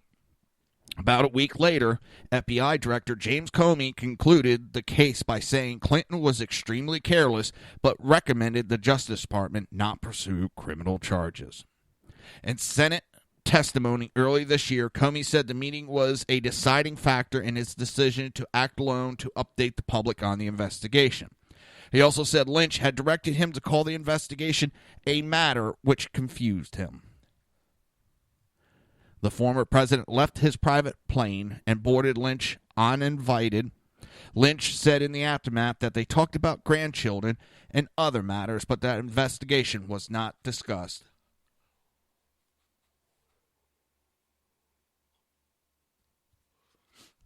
Later, Lynch said she regrets having allowed the meeting. Lynch's attorney, Robert Rabin, on Monday told the Daily Caller that Justice Department staffers who process Freedom of Information Act requests are aware of the alias. He also said the agency acknowledged in February 2016 that Lynch was using the Elizabeth Carlisle alias. As we all know, they use aliases, and I can understand because if you want to hack, okay, Lynch at DOJ, let's go hack that email. Okay, I can understand that. You need to do so that you also don't get a lot of spam. I can understand that. The question is the material that's in. If I understand it was heavily redacted information. If there's so much redaction in that document and it was only about grandchildren, well, it shouldn't be redacted then. That's not top secret information.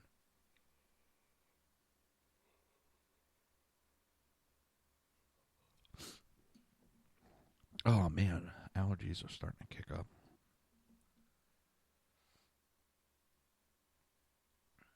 Let me see. Oh.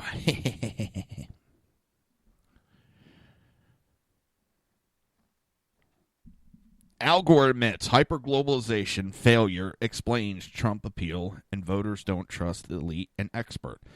Former Vice President and renowned globalist Al Gore admitted that President Donald Trump may have won the presidency because voters simply no longer trust so-called experts and elites like him after the many failures of hyperglobalization.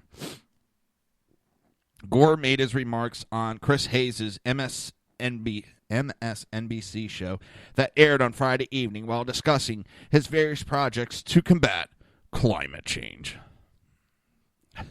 Hayes argued that resistance to climate change is culture and opposed by people who associate it with those liberals who aren't like you, who want to tell you what to do, and a whole lot of culture baggage. Gore said that opposition has to be put in a larger context of the downward pressure that unchecked globalization has put on people's wages. We're seeing huge changes in the global economy and the American economy, Gore said. Wages have stagnated for middle-income families for decades, and there is a lot of understandable unrest, and elites were slow to recognize it because the increase in inequalities kept the elites' income going up. Gore added that meanwhile, hyperglobalization flung jobs to low-wage venues. Automation started howling out a lot of the jobs in retail. People started to question the reliability of experts who have charted this globalization path and policies that were supposed to improve their lives. In a rare instance, when a liberal like Gore has been challenged on the left-wing network, Hayes immediately jumped in and pointed out that Gore was one of those so-called experts. You were one of them, Hayes told Gore. Absolutely, I'll own up to that. A somewhat sheepish Gore replied before arguing that conditions were better in the 1990s. Gore then said politicians must understand they have an obligation to those who are hurt and damaged by globalization and automation and give them new education and vocational opportunities. He then, of course, took a shot at Trump, saying that a demagogue like Trump had an understanding appeal by arguing that America needs to return to the past. Everything's going to be fine. CNN Fareed Zakaria also conceded this week that Trump's election was a class rebellion against elites like himself and Hillary Clinton. The election of Donald Trump is really a class rebellion against people like us, educational professionals who live in cities who have cosmopolitan views about a lot of things, Zakaria said this week.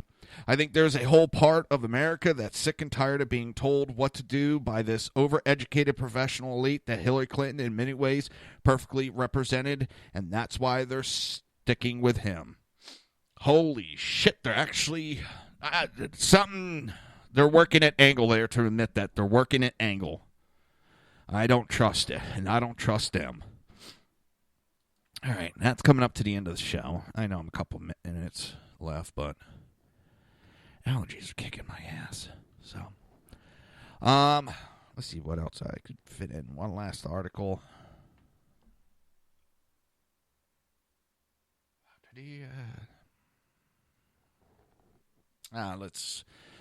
Michael Moore article.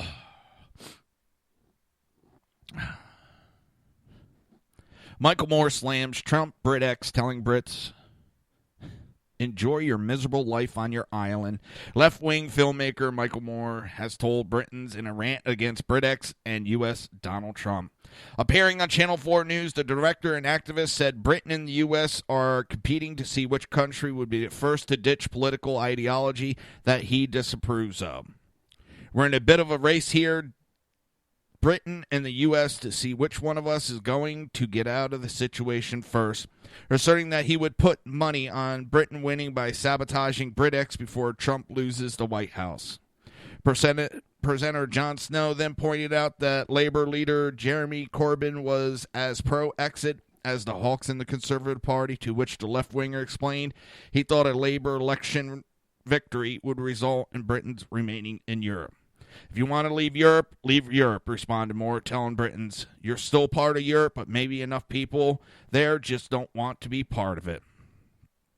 Oh, my God. And that guy has lost touch with reality. All right, you've been listening to the Reaver of Common Sense show, hosted by me, Jersey Joe. We'll be back tomorrow, 9 p.m. Have a great night.